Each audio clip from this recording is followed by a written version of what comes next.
내가 어떠한 존재인지에 대한 인식이 세상을 살아가는 태도를 좌우합니다. 우리가 만일 직면한 문제에 얼마나 더 큰지에만 초점을 둔다면 우리는 주눅 들고 용기를 잃게 될 것입니다. 하지만 반드시 기억하십시오. 여러분, 우리는 생각보다 강한 존재입니다.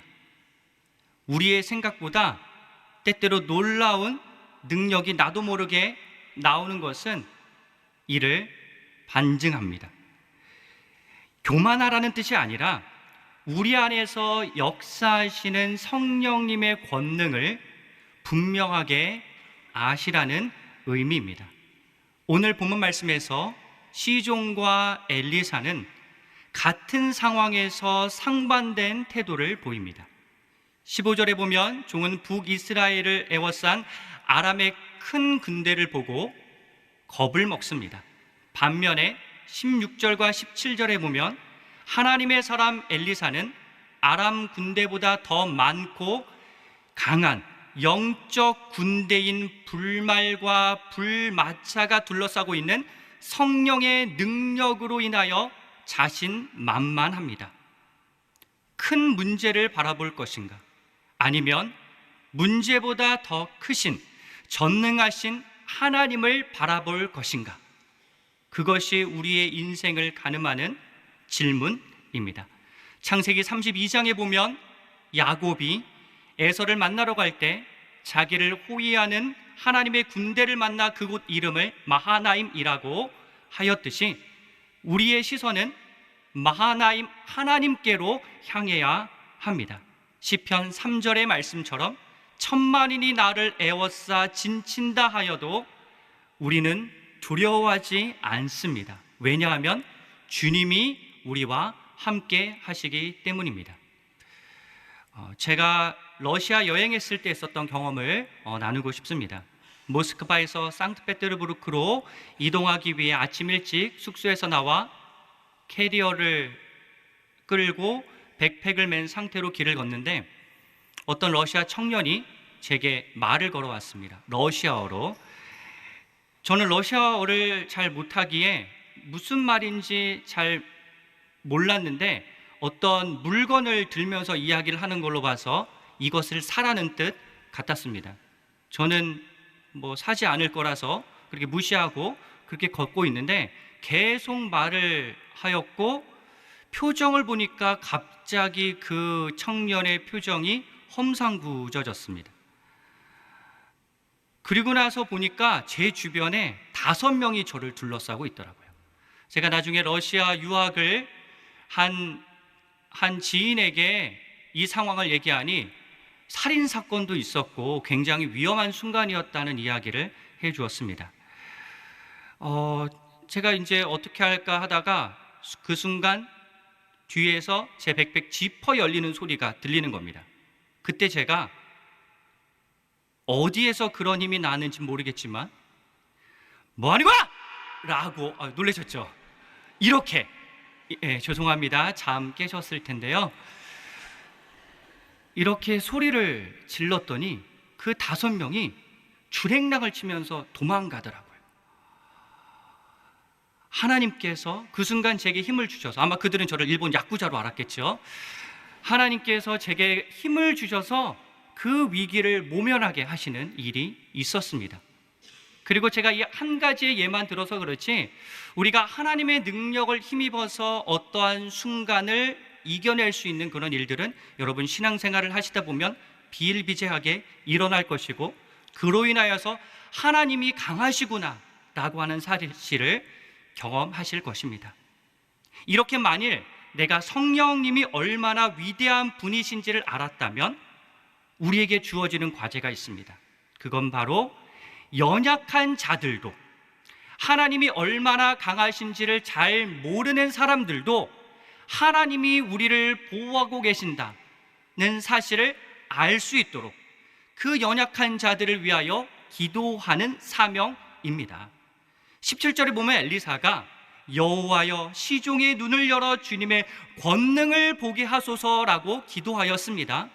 종을 책망하지 않았고 종이 하나님의 능력을 볼 수 있도록 기도하였듯이 우리는 공동체적으로 쓰러져 있는 자들을 다 일으켜 세워서 함께 하나님 나라를 위하여 나아가야 합니다. 여러분, 우리 주변에 이상하게 신경 쓰이는 사람이 있을 것입니다.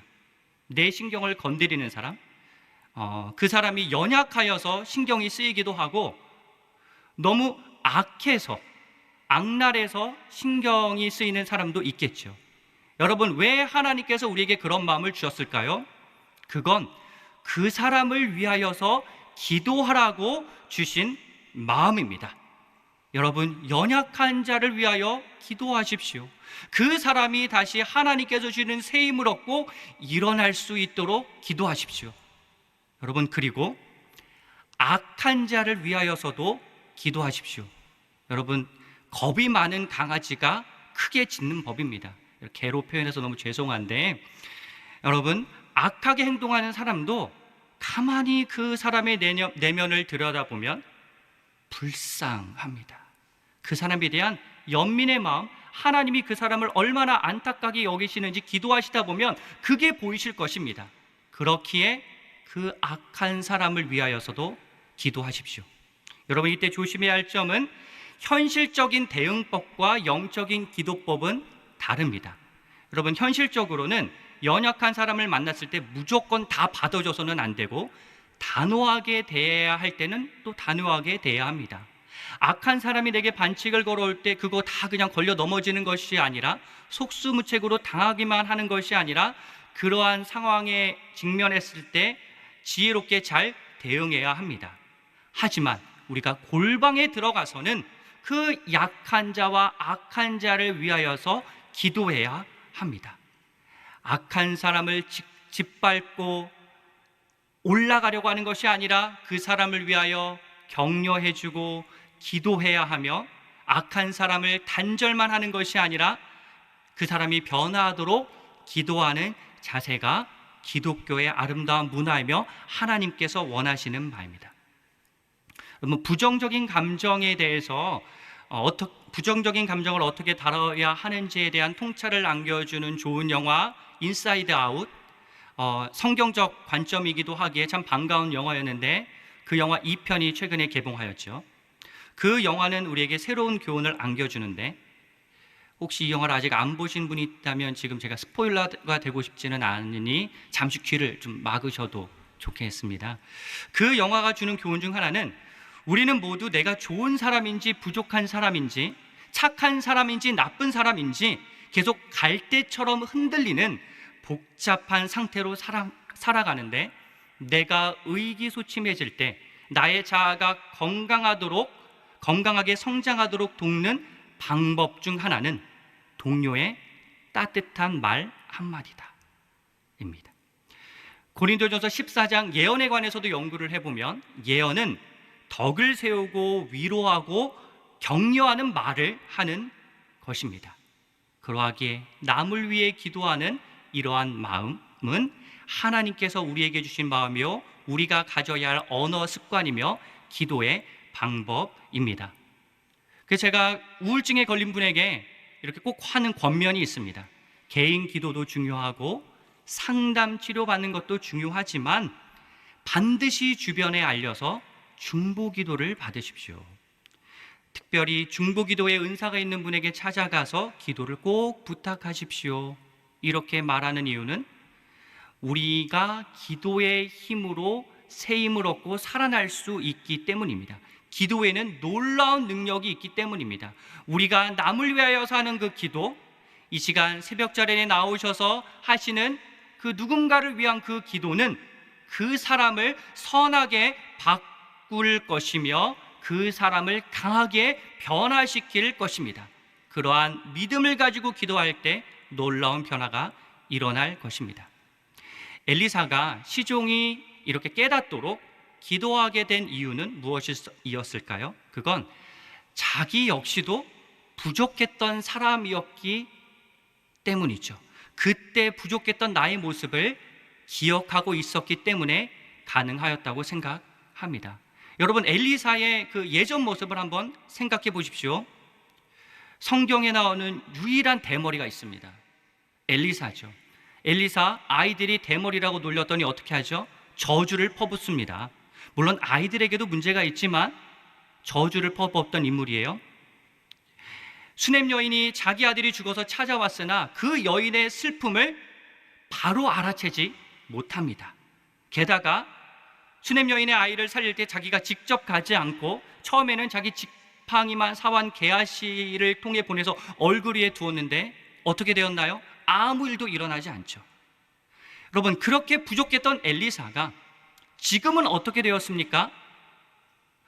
어제 본문 말씀부터 우리가 이렇게 살펴보았듯이 아군은 계속해서 찾는 존재, 적군은 계속해서 제거하고 싶은 영향력 있는 인물로 변하였습니다. 전략 전술 수립에 엘리사가 크게 기여합니다. 오늘 본문 말씀에는 아람 사람들의 눈을 멀게도 하고 보게도 합니다. 아람 군대가 방향 감각을 잃게 만들어 도단에서 사마리아까지 약 20km 정도를 그냥 이렇게 따라오게 하여서 그렇게 지형적으로 경사가 많은 곳을 지나 사마리아로 데려와 포위합니다. 이러니 여호람 왕은 엘리사를 전적으로 의지할 수밖에 없었던 거죠. 아람 군대를 죽일지 말지 또한 엘리사에게 묻습니다. 여러분, 엘리사를 부르는 호칭이 상당히 인상적이죠. 아버지여라고 불러요. 이는 왕권 위에 신권, 하나님의 권세가 있다라고 하는 고백을 하는 것입니다. 이렇게 하나님을 불신하는 풍조가 만연한 북이스라엘에서 한 줄기 빛과 같은 역할을 하면서 하나님의 존재를 드러낸 엘리사였습니다. 나중에는 엘리사가 죽은 이후에 그 무덤에 시체를 놓으니까 시체가 살아나기까지 해요. 여러분, 그렇게 성장한 엘리사의 모습을 통하여서 하나님께서 역사하셨고 그것을 많은 사람이 경험하였으며 하나님을 고백하였듯이 우리에게도 놀라운 신앙적 성장이 일어나서 이러한 고백을 하는 성도님들 되시길 축복합니다. 여기서 조심해야 할 점이 있는데, 여러분, 엘리사가 당시에 전쟁에서 큰 기여를 하였다고 하여서 오늘날의 이제 목회자들에게도 이런 질문을, 되게 현실적이고 전문적인 질문을 던지시는 분들이 있습니다. 목사님, 제가 여기에 투자를 하려고 하는데 해야 하나요? 말아야 하나요? 자녀가 이 학교 혹은 이 학과에 진학하려고 하는데 이것이 맞나요? 틀리나요? 이혼을 해야 하나요? 말아야 하나요? 여러분, 이러한 질문을 던져서 제대로 답변을 하는 목사님은 신령하신 분이고, 그렇지 않으면 하나님이 쓰시지 않는다라고 생각하시는 이러한 모습은 우리가 조심해야 할 부분입니다. 아울러 뭔가 이렇게 답변을 하려고 무리해서 답변을 해야 하는 부담감 또한 같이 말아야 하겠죠. 성경의 원리에 입각해서 이 정도는 답변을 드릴 수가 있습니다.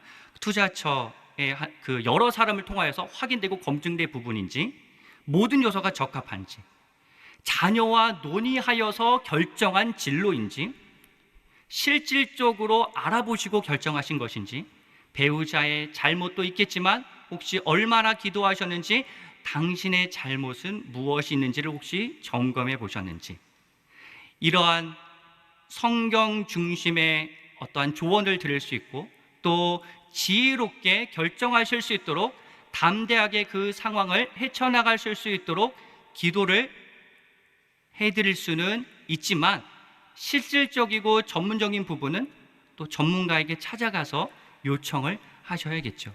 오늘 말씀은 무엇이 중요하냐면 하나님이 역사하신다라고 하는 의미를 말씀이 우리에게 주는 것입니다. 그 교훈을 우리에게 주는 것입니다. 엘리사가 위대하다가 아니라 하나님이 위대하시다라고 하는 말씀을 우리에게 교훈하는 것이기에 우리는 계속해서 신앙의 동력자들과 함께 대화를 나누면서 어떻게 결정해야 하고 판단해야 할지를 하나님 안에서, 하나님 앞에서 기도해야 하겠죠. 아울러 22절을 좀 주목해야 할 필요가 있는데, 22절과 23절을 아람 사람들을 놓아주고 잔치를 벌이죠. 그랬더니 그 이후에는 아람 사람들이 쳐들어오지 않았다라고 하는 내용이 나와 있습니다. 이에 관해서 참으로 평화적으로 잘 판단하였다라고 하는 해석도 있지만, 사실 이후에 아람 사람들이 이스라엘 사람들을 엄청나게 핍박하거든요. 그렇기에 이것이 과연 옳은 판단이었는지에 대해서 비판적으로 보는 시각도 있습니다. 저는 이러한 엘리사의 판단이 옳다, 그르냐를 말씀드리는 것이 아니라, 중요한 교훈은 뭐냐면, 우리가 기도를 하다 보면, 우리가 신앙적으로 성장을 하다 보면 내가 하는 말이 다 맞다는 착각에 빠질 수가 있는데, 그 교만을 조심해야 한다는 교훈을 전하고 싶습니다. 여러분, 우리가 기도를 하고 말씀을 읽다 보면 하나님께서 우리에게 어떠한 메시지를 주십니다. 여러분, 그런데 우리가 신앙적으로 성장하다 보면 그것이 다 맞다고 이렇게 속단하기가 쉽습니다. 그런데 여러분, 실제로 신앙의 동력자들과 함께 내가 기도 시간에 말씀을 읽으면서 받은 그 메시지를 한번 점검해 보십시오. 그러면 꼭 맞지만은 않습니다. 틀릴 때도 있습니다. 만약에 어떤 사람이 내가 기도를 많이 하고 말씀을 많이 읽었으니 하나님의 뜻을 완전히 제가 압니다라고 하는 사람이 나타났다고 가정해 봅시다. 그러면 그 대상은 하나님이 될 수 없습니다.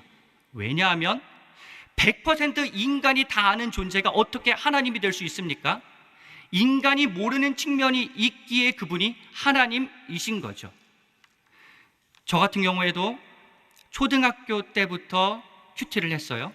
그리고 하루 시간에 11조를 하나님께 드려야 된다고 생각을 합니다. 그러니까 최소 아침에 1시간 말씀 읽고 1시간 기도하고 자기 전에는 나를 성찰하는 시간을 갖고 가정 예배를 드리고, 이것이 그냥 신앙생활의 기본이라고 생각을 합니다. 그런데 저도 기도를 하고 말씀을 읽으면서 하나님께서 주시는 여러 가지 인사이트와 메시지를 받아서 이것을 기도하는 분들과 함께 이렇게 나누다 보면 이 부분은 내가 잘못 들었구나 라고 깨닫게 되는 경우가 많습니다. 여러분, 우리가 이렇게 부족한 존재라는 사실을 알아야 합니다. 우리가 기도를 하면 할수록, 신앙적으로 성장을 하면 할수록 내가 틀릴 수도 있겠다라고는 생각을 해야 합니다. 유명한 신학적 용어가 있죠. 우리가 의인이면서 동시에 죄인이다 라고 하는 표현이 있습니다. 이와 마찬가지로 우리는 강하면서 동시에 연약합니다. 그러하기에 동력자가 필요합니다. 오늘도 주신 말씀을 기억하면서 우리가 영원히 살아나고 우리가 신앙적으로 더욱더 성장하는 은혜가 있길 축복합니다.